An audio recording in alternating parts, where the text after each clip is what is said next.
Hi everyone, here are the answers for lesson 19, the independent practice. If you chose to do page 96, we were looking at Howard's checking account. How much money does Howard have in his checking account on May 21st? So you had to find May 21st and go over to the graph. So this is $1,000, this is $2,000. So that means it's split into fourths.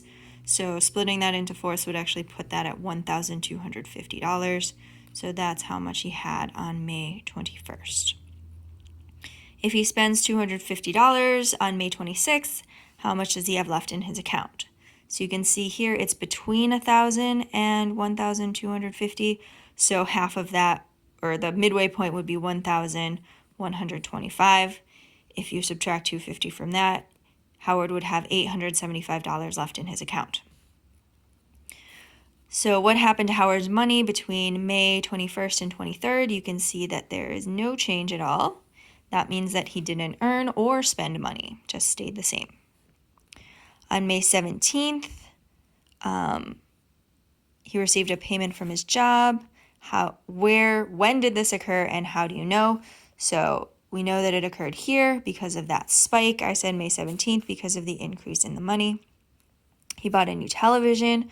When did this occur? Well, a big spending item would cause a decline. So here you see that. So May 18th because of the large decrease in the money on May 19th.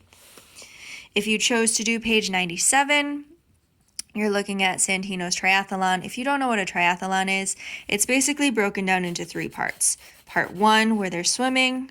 Part 2, where there's biking. Part 3, where there's running. So triathlon, 3 parts within a race. So how long does it take Santino to finish the triathlon? We started at 1 o'clock, ended here just before 3 o'clock. You can see these are increments of 10 minutes. So that means 1 hour and 30 minutes to finish the triathlon. When he swims across the lake and swims across the lake, bikes through the city, and finishes by running in lake. According to the graph, what is the distance of the running portion of the race? Well, if you look at the running portion, you will see between here and here, that is from this point on. So this is only one interval. That means it's 5 kilometers. Because 5 to 10, 15 to 20, you can see it marked on that graph up there. During the race, there are pauses. When do these occur? Well, when there are horizontal lines. So after he swims, he needs to pause and change into the bike helmet and such. So there's that pause where he's not really doing anything in the race, but time is going on. And then again, after biking, changing into running shoes, putting the bike down, taking off the helmet. Again, time passes, but he's not actually doing anything to complete the race. And then you can see him running. So horizontal lines show when those pauses or changes occur. I had to reread these two myself, so I understand if you had some confusion with these. Which part of the race does Santino finish most quickly? How do you know? The swim portion, because it takes less time. So the swim portion, you had to actually look at the time it took. So it took a little over 10 minutes, somewhere in the 15-minute range. And then these ones take a lot longer. You can see more increments of time passing. So the swim portion finishes most quickly because it's over with in about 15 minutes. Then where is he racing most quickly? Well, the decline in the race showing how quickly he's moving would be the bike portion because of this steep graph. Okay. Another set of just some sprints when you're subtracting fractions, so feel free to try those. And then we're on to page 100, the last little bit of our math together. So the line graph below shows the total tomato production for one tomato plant. The total tomato production is plotted at the end of each of 8 weeks. Use the information in the graph to answer the questions that follow. So they kind of break in time between weeks 1 and 6 because probably it's not making any tomatoes at that point. Even though the plant is growing, it's not making anything. At week 6, it's starting to make tomatoes. Okay, so that's why there's that break in the line graph. Okay, so how many pounds of tomatoes did this plant produce at the end of 13 weeks? So you have to look at, again, just where does this line graph end? It ends here at 13 weeks, and it has created 10 pounds of tomatoes. All right, how many pounds of tomatoes did this plant produce from week 7 to week 11? So you have to start here and end here. So you can't say it started here at 3 and then kind of keep going. You have to start here and then count up. Okay, 1, 2, 3, 4, 5, 6 pounds within this time. Okay?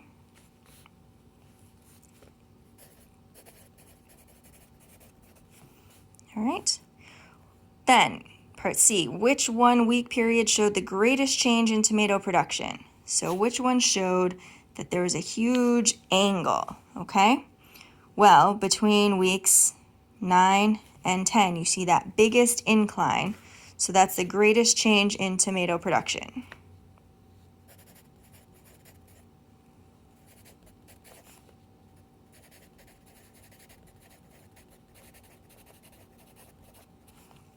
Okay, then the least amount of change, you're going to look for kind of the most horizontal looking line, and that's here between weeks 11 and 12.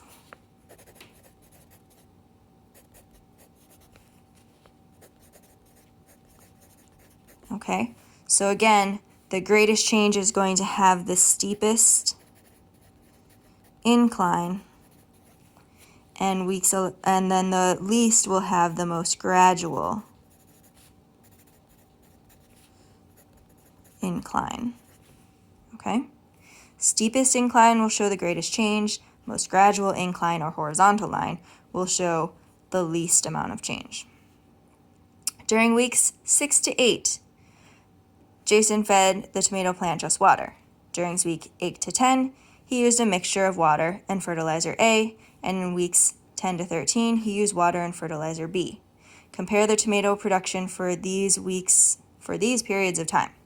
So, week 6 to 8. Okay? So, how many pounds of tomatoes were created in those weeks? So between weeks 6 to 8, so now we're looking at this time period, what's that change? So it's from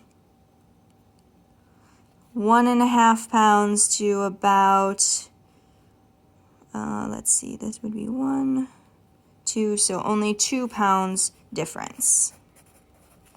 Okay? From weeks 8 to 10,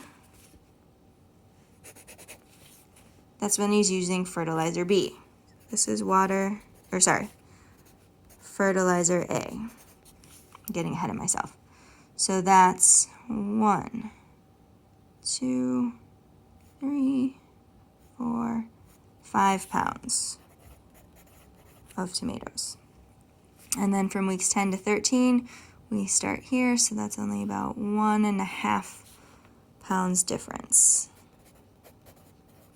Okay, so compare the production. This is obviously the best production, so fertilizer A is the best.